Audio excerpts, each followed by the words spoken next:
Capítulo 41. 2 anos se passaram. Um dia, o rei do Egito sonhou que estava de pé na beira do rio Nilo. De repente, saíram do rio 7 vacas bonitas e gordas, que começaram a comer o capim da beira do rio.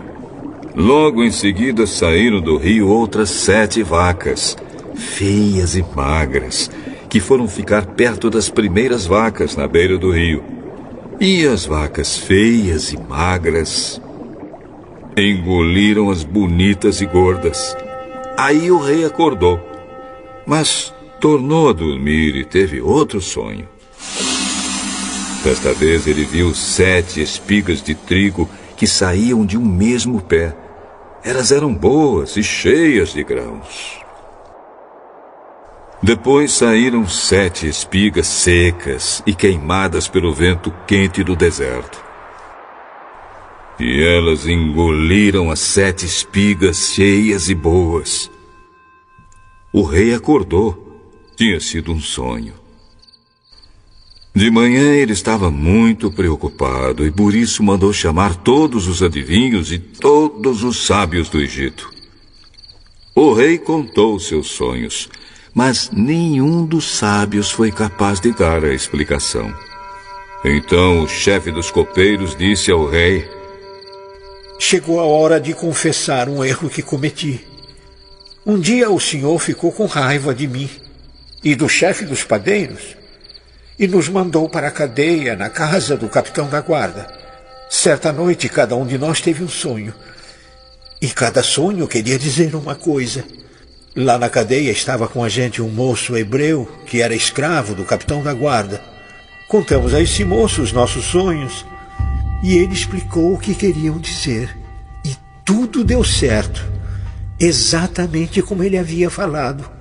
Eu voltei para o meu serviço e o padeiro foi enforcado.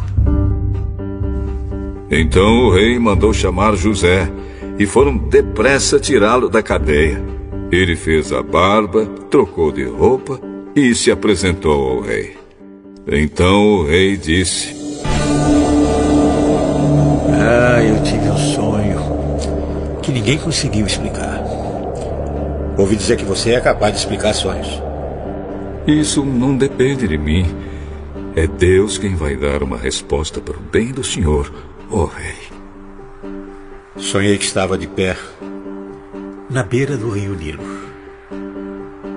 De repente saíram do rio 7 vacas bonitas e gordas que começaram a comer o capim da beira do rio. Depois saíram do rio outras 7 vacas, mas estas eram feias e magras. Ora, em toda a minha vida eu nunca vi no Egito vacas tão feias como aquelas. E as vacas feias e magras engoliram as bonitas e gordas.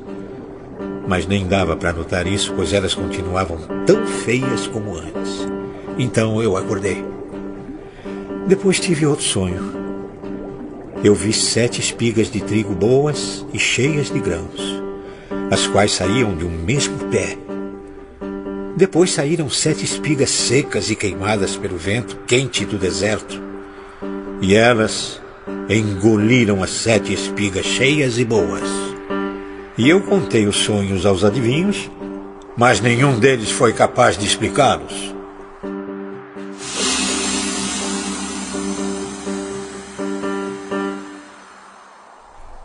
Os 2 sonhos querem dizer a mesma coisa. Por meio deles, Deus está dizendo ao Senhor o que Ele vai fazer. As 7 vacas bonitas são 7 anos e as 7 espigas boas também são. Os 2 sonhos querem dizer uma coisa só. As 7 vacas magras e feias que saíram do rio depois das bonitas e também as 7 espigas secas e queimadas pelo vento quente do deserto são 7 anos em que vai faltar comida. É exatamente como eu disse. Deus mostrou ao Senhor, ó rei, o que ele vai fazer. Virão 7 anos em que vai haver muito alimento em todo o Egito.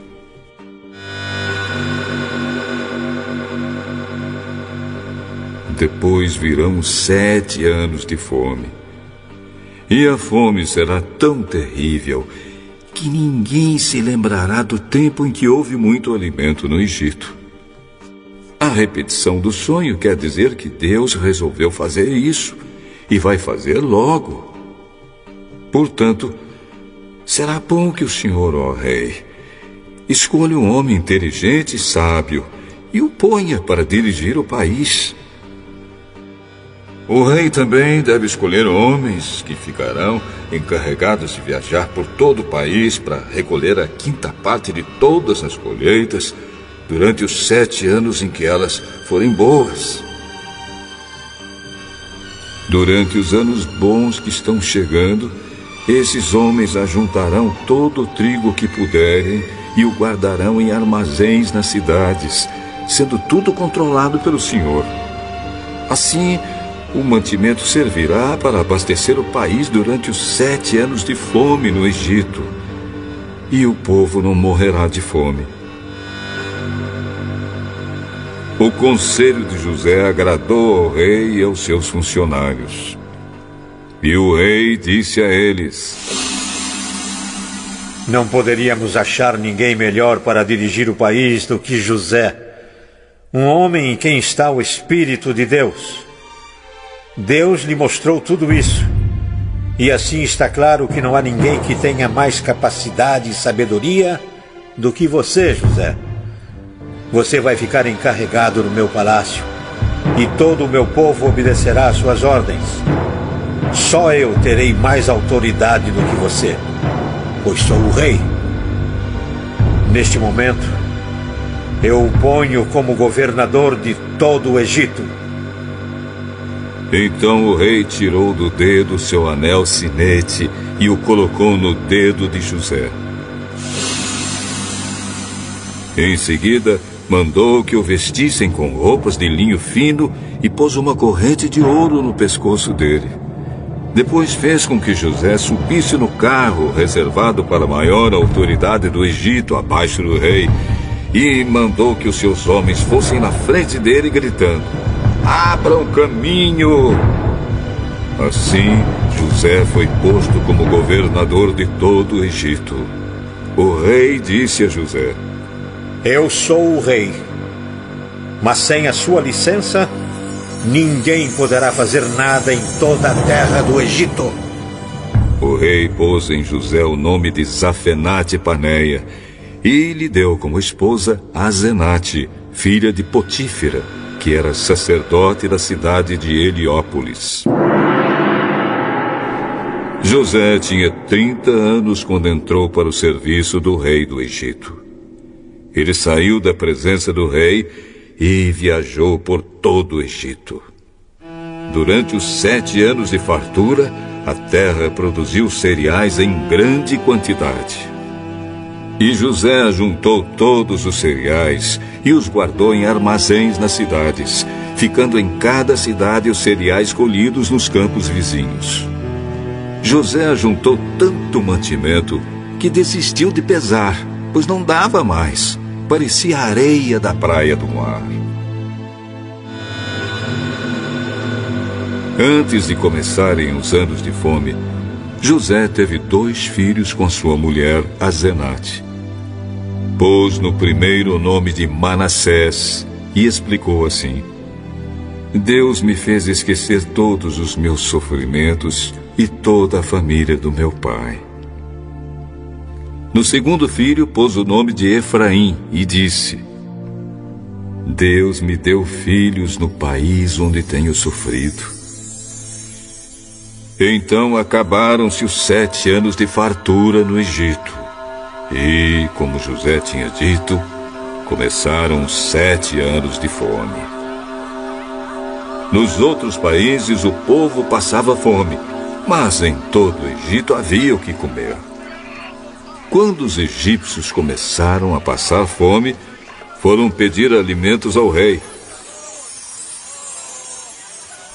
Vão falar com José e façam o que ele disser.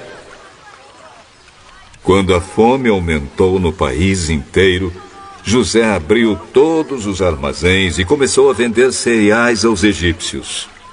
E de todos os países vinha gente ao Egito para comprar cereais de José, pois no mundo inteiro havia uma grande falta de alimentos.